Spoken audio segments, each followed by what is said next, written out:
Hi there, Pack 13 Bear Scouts. It's your den leader, Mr. Ashbrook here. I hope you're having a great weekend.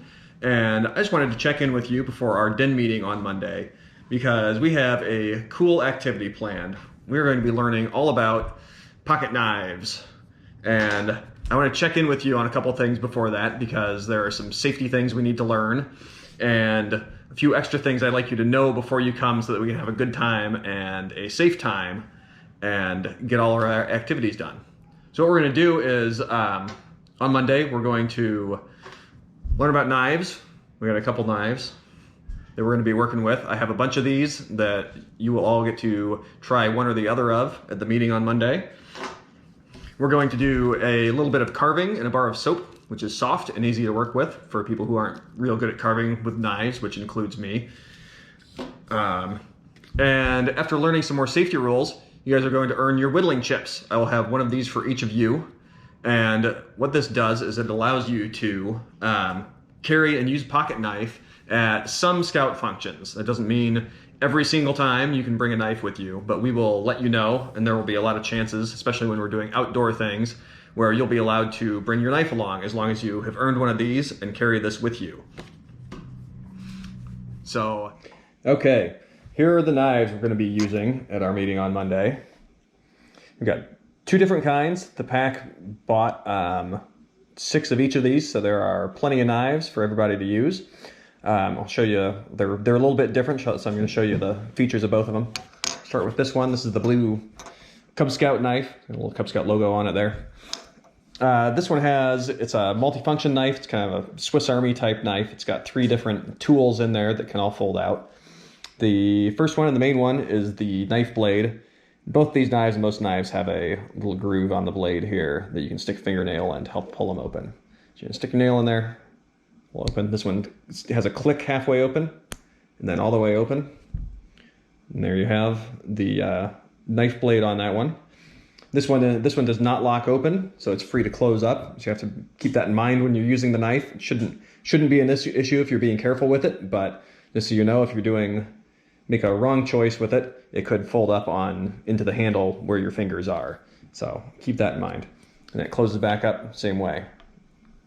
Click in the middle, snaps shut. This one also has a couple other little fun tools on it. It's got a bottle opener or cap lifter on it for opening like a pop bottle. And on the end of that, there's a flat screwdriver. So this one, since you might be using it as a screwdriver, it might need to push it into something and twist. This one locks open, so that once that's open, that won't close up, so you can't be pushing on a screw and have it fold up on your finger.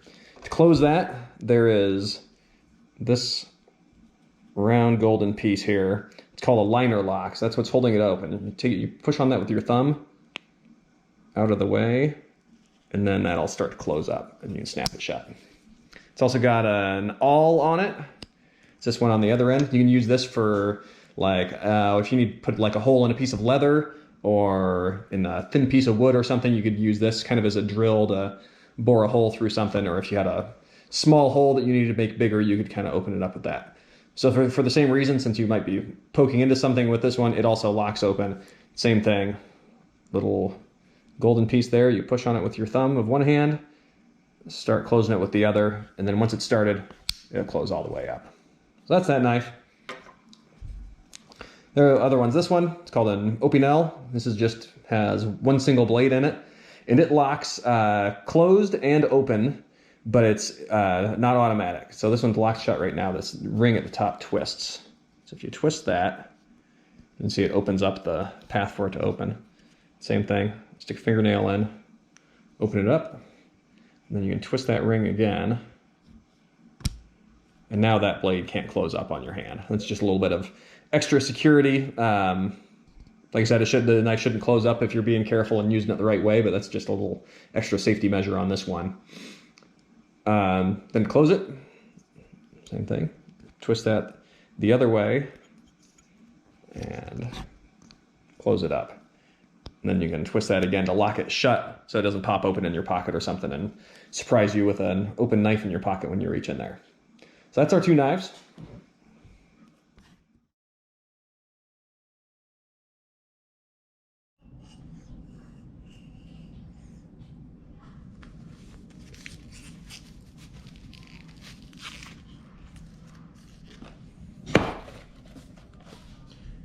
Okay, next thing we're going to show you is some of the safety rules that we need to make sure we learn and follow at our meeting and anytime we're using pocket knives. These are also in your Bear handbooks in the Bear Claws adventure. I'm not sure what page that's on, but you can use the table of contents and find Bear Claws and look up all the safety rules in there. I'm going to have Brody help me demonstrate some of these, but the rules are, first of all, that a knife is a tool, not a toy. So knives are fun. I like knives.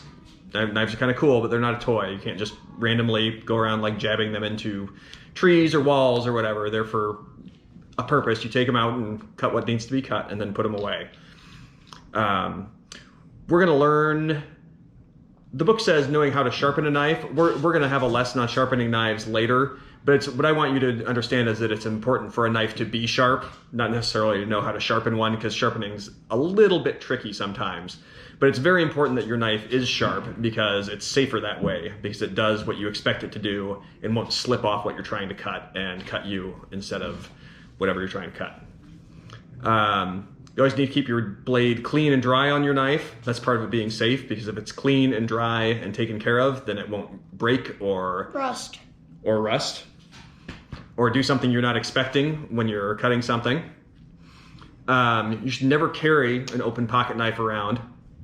It should always be, if you need to cut something, you stop, cut it, and then put your knife away again, and don't carry it with you open to the next thing you're gonna do.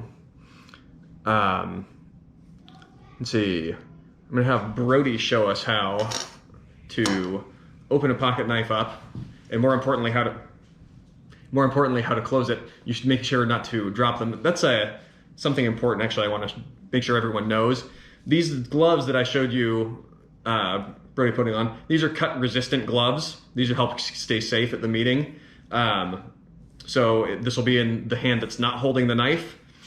They are a little bit slippery, so we need to be a little bit extra careful when we're opening and closing knives. That takes two hands. So just know that. That'll keep you from getting cut, but I want you to make sure you don't slip when you're doing that. There's the open. He's gonna, you lock it? No.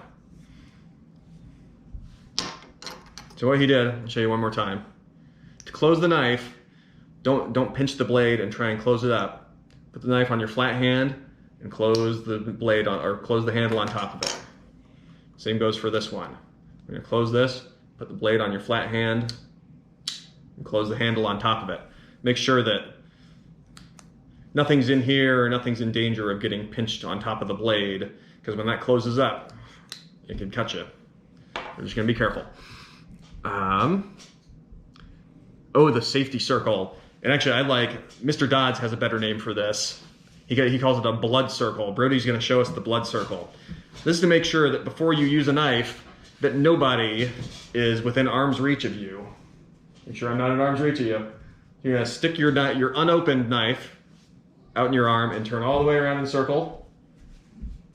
And look up above you, because especially for you guys, there might be an adult standing over your shoulder watching what you're doing or helping you. So you wanna make sure if you have a knife out that you don't accidentally poke your parent.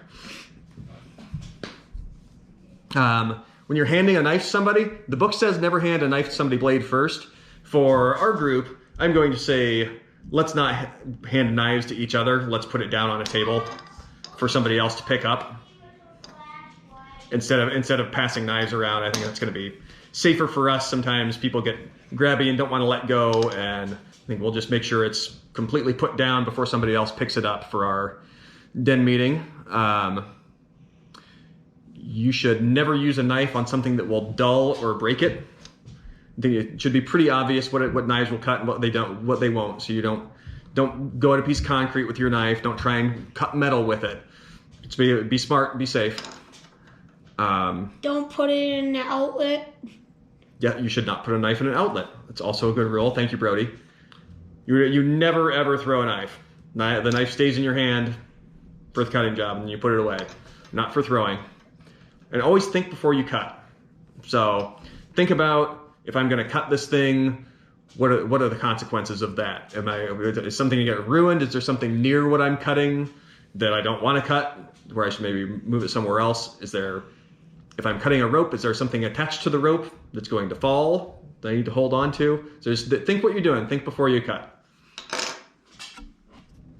Okay, last thing I want you to see a little bit of before we dive right into it on Monday is the carving we're gonna do. We're gonna start out with a bar of soap. We'll get to some pieces of wood at a meeting a little bit later on.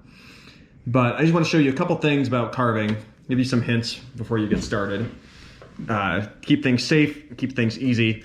We're gonna do some very simple shapes. You can make up something on your own and kind of trace it into the soap with a toothpick or a stick before you cut, or I'll probably bring some paper cutouts of something you can trace around to cut, like a leaf or like a bear head or something like that. But a couple things when you're carving a piece of soap, the soap's pretty soft, so it carves nice and easy. It just comes right off. So the important things are, you want to take little cuts in this when you're working on it. And one of the things we're going to do is probably shave the ivory name off the soap. So little cuts like that. What you don't want to do is try and like lop off a corner like that. Okay, that works with a piece of soap, but it won't work with wood, so we don't want you to learn that. So a little bit at a time, like that.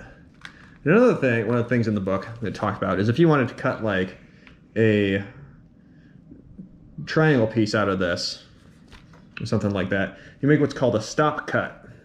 So you can go straight down in your soap that way, and then cut into it, and it'll stop right there.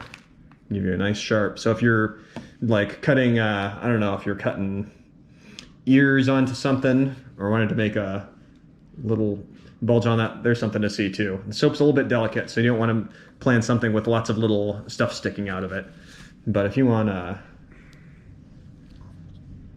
make something that stops kind of sharp, you can do it that way. Maybe we can get it to work this time.